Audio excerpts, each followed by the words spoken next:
அனைவருக்கும் வணக்கம். நம்ம இப்போது 12th ஹிஸ்ட்ரி பார்த்துட்ருக்கோம். அதில் ஃபஸ்ட்டு லெசன் வந்துட்டு இந்தியாவில் தேசியத்தின் எழுச்சி அப்படின்ற லெசன் இருக்கும்.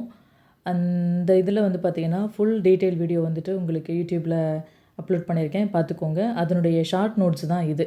அந்த லெசன் ஃபுல்லாகவே கன்சைஸ் பண்ணி ஒரே பேஜில் எப்படி நம்ம ஷார்ட் நோட்ஸாக படிச்சுக்கிறோம் அப்படின்றதுக்கான வீடியோ தான் இது. இதை நீங்கள் ஒரு தடவை பார்த்துட்டு நீங்கள் அந்த வீடியோ பார்த்தீங்க அப்படின்னா கூட புரியும். இல்லை அந்த வீடியோ பார்த்துட்டு ஒரு ரிவிஷனுக்காக இந்த இது பார்த்தீங்க அப்படின்னாலும் உங்களுக்கு புரியும். இப்போது இந்தியாவில் தேசியத்தோட எழுச்சிக்கு காரணமாக இருந்திருக்கக்கூடிய விஷயங்கள் என்னென்ன அப்படின்றது அந்த லெசனில் டிஸ்கஸ் பண்ணியிருப்பாங்க. அதில் வந்துட்டு 6 ஹெட்டிங் கீழே நமக்கு வந்துட்டு டிஸ்கஸ் பண்ணியிருப்பாங்க.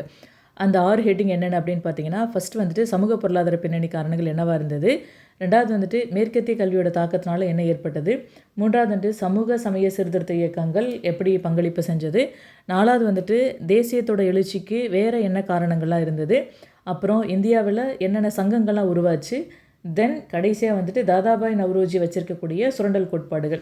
இந்த 6 காரணங்கள் தான் இந்தியாவில் தேசியத்தின் எழுச்சிக்கு முக்கிய காரணங்கள் அப்படின்னு சொல்லியிருப்பாங்க. இப்போ ஃபஸ்ட்டு வந்து பார்த்தோம் அப்படின்னா சமூக பொருளாதார பின்னணி. அதில் வந்துட்டு புதிய நில உடைமை முறை வந்துட்டு அறிமுகப்படுத்தினது ஒரு காரணம் அப்படின்றது டிஸ்கஸ் பண்ணியிருப்பாங்க. நிரந்தர நிலவரி, ரைத்துவாரி, மகள்வாரி, அப்புறம் அதிக வரினால் விவசாயிகள் பாதிக்கப்பட்டதை பற்றி படிச்சிருப்போம். அடுத்து வந்துட்டு கட்டுப்பாடற்ற வணிக கொள்கை அப்படின்றது டிஸ்கஸ் பண்ணியிருப்பாங்க.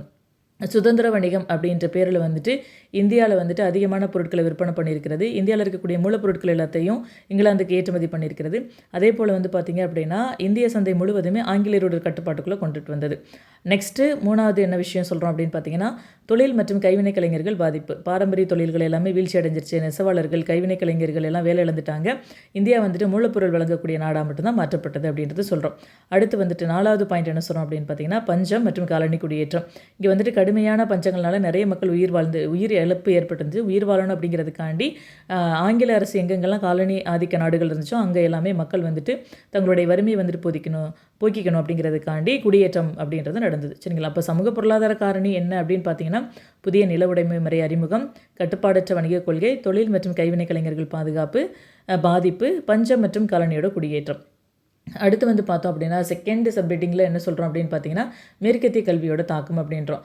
அப்போ மேற்கத்தியோட கல்வியோட தாக்கம் அப்படிங்கும்போது ஆங்கிலரோட வருகைக்கு முன்னாடி கல்விமுறை எப்படி இருந்துச்சு அப்படின்னா, குறிகுல கல்வி, தென்னைப்பள்ளி, மதரசா, பாடசாலை இந்த மாதிரியான கல்விமுறை தான் இருந்தது. அதே போல் மத ஜாதி அடிப்படையில் கல்வின்றது கொடுத்தாங்க. பிராமணர்களுக்கு அதிக முக்கியத்துவம் கொடுத்தாங்க அப்படின்றதெல்லாம் நம்ம படிச்சிருக்கோம்.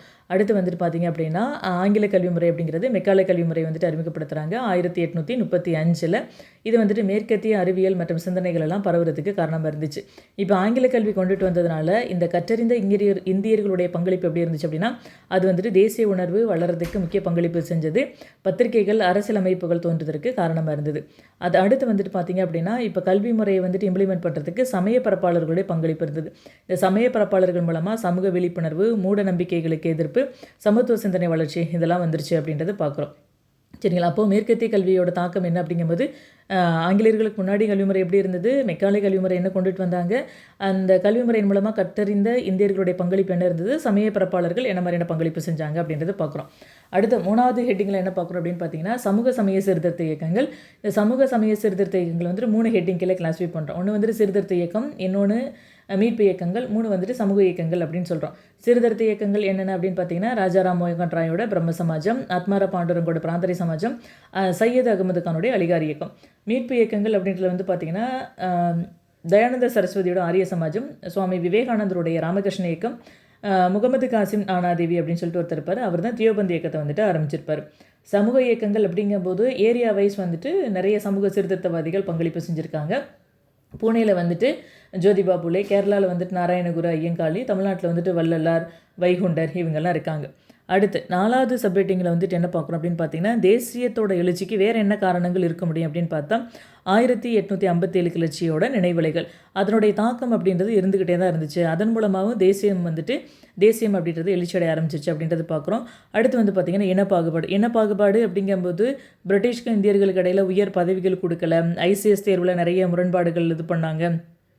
அப்புறம் அந்த இராணுவத்திலே நமக்கு பதவிகள்லாம் கொடுக்கல அப்படின்ற மாதிரியான விஷயங்கள். அப்புறம் இல்பர்ட் மசோதாவோட தாக்கம், இதெல்லாம் வந்துட்டு இனப்பாகுபாடு அப்படின்னு பார்க்குறோம். அடுத்து அடக்குமுறை சட்டங்கள். அடக்குமுறை சட்டம் அப்படிங்கும்போது பிராந்திய மொழி பத்திரிகை சட்டம், மொழி அடக்குமுறை, அப்புறம் பத்திரிகை சட்டங்கள், இந்த மாதிரியான விஷயங்கள் மூலமாக நிறைய அடக்குமுறைகளை கொண்டு வந்திருக்காங்க. இதில் முக்கியமான விஷயம் என்ன அப்படின்னு பார்த்தீங்கன்னா, இந்திய தண்டனை சட்டம் பிரிவு 124A இருக்குது. அடுத்து பத்திரிகைகளோட பங்களிப்பு. இந்த கற்றறிந்த இந்தியர்களால் வந்து பார்த்திங்க அப்படின்னா நிறைய பத்திரிகைகள் அப்படின்றது வளர ஆரம்பிச்சது. பிராந்திய மொழி பத்திரிகைகள் அதிகமாக வளர ஆரம்பிச்சது அப்படின்றத பார்க்குறோம். அடுத்து இந்தியாவின் பழம்பெருமையை உணர்தல் அல்லது வணங்குதல் அப்படின்னு சொல்கிறோம். இந்தியாவுக்கு என்ன மாதிரியான பழம்பெருமை இருந்தது, முற்காலத்தில் இருந்த சமூக சமய இலக்கிய நூல்கள் இலக்கண நூல்கள் எல்லாம் என்ன மாதிரியான பெருமையோடு இருந்தது அப்படின்றத பற்றியும் நம்ம தெரிஞ்சுக்கிறோம். இதன் மூலமாக வந்துட்டு தேசியம் அப்படின்றது எழுச்சி அடைஞ்சிருச்சுன்றதை பார்க்குறோம்.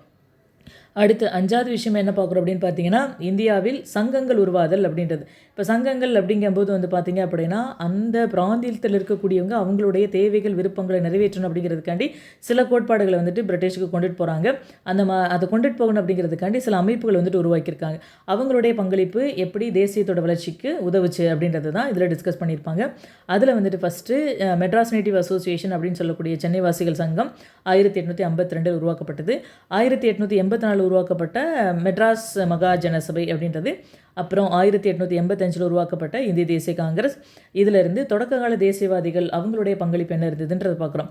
தாதாபாய் நவ்ரோஜி, சுரேந்திரநாத் பானர்ஜி, அப்புறம் பிரேமானந்திரநாத் தாகூர், பெரோஷா மேத்தா, பக்ருதீன் தியாப்ஜி, ஆனந்த் மோகன் போஸ், இந்த மாதிரி தொடக்க கால தேசியவாதிகளுடைய பங்களிப்பு என்னென்னலாம் இருந்ததுன்ற பார்க்குறோம். கடைசியாக வந்துட்டு பார்த்தீங்க அப்படின்னா தாதாபாய் நவ்ரோஜி வந்து பார்த்திங்க அப்படின்னா சுரண்டல் கோட்பாடு அப்படின்றத கொண்டு வந்திருப்பார். 1866 ஒடிசா பஞ்சம் அப்படின்றது நடக்கும். அந்த ஒடிசா பஞ்சத்தின் போது 1.5 மில்லியன் மக்கள் வந்துட்டு இறந்து போயிருப்பாங்க. இருந்தாலும் பஞ்சத்தினால இவ்வளோ மக்கள் இறந்து போகிறாங்க. ஆனால் 200 மில்லியன் பவுண்ட் அளவுக்கு கோதுமையை வந்துட்டு பஞ்சாப்லேருந்து ஏற்றுமதி பண்ணியிருப்பாங்க. அப்போது மக்கள் இவ்வளோ வறுமையில் செத்து மடிஞ்சிட்ருக்காங்க, பிரிட்டிஷ் வந்துட்டு கொஞ்சம் கூட மனசாட்சி இல்லாமல் இருக்கே அப்படின்ற ஒரு ஆதங்கத்தில் தான் வந்து பார்த்திங்க அப்படின்னா இந்தியாவின் வறுமையை பற்றி தாதாபாய் நவ்ரோஜி வந்துட்டு ஆய்வு பண்ண ஆரம்பிப்பார். இந்த சுரண்டலுக்கான முக்கியமான வழிகள் என்ன இருக்குது அப்படின்னு சொன்னார். பார்த்திங்கன்னா நிர்வாக செலவுகள், இராணுவ செலவுகள், ஓய்வூதியம், பிரிட்டிஷ் அதிகாரிகளோட ஊதியம், வணிக லாபம், அடுத்து வந்துட்டு ஹோம் சார்ஜஸ் அப்படின்ற பேரில் வந்துட்டு சுரண்டல் வந்து நிறைய நடந்திருக்கு அப்படின்றது வந்து சொல்லியிருப்பார். இதை வந்துட்டு ஒரு புக்காக ரிலீஸ் பண்ணியிருப்பார் 1901 poverty and unBritish rule in India அப்படின்ற ஒரு புக்கை வந்து ரிலீஸ் பண்ணியிருப்பார். இந்த காரணங்கள்னால தான் வந்து பார்த்திங்க அப்படின்னா இந்தியாவில் தேசியத்தோட எழுச்சி அப்படின்றது வந்தது அப்படின்னு சொல்லிட்டு நமக்கு 12th ஹிஸ்ட்ரியில் ஃபஸ்ட் லெசனில் கொடுத்துருப்பாங்க. இது உங்களுக்கு ஒரு ஷார்ட் நோட்ஸு தான். இதை ரிவிஷனுக்காக பயன்படுத்திக்கோங்க. ஃபுல் வீடியோ வந்துட்டு யூடியூப்பில் அப்லோட் பண்ணியிருக்கேன், பார்த்துக்கோங்க. தேங்க்யூ. All the best.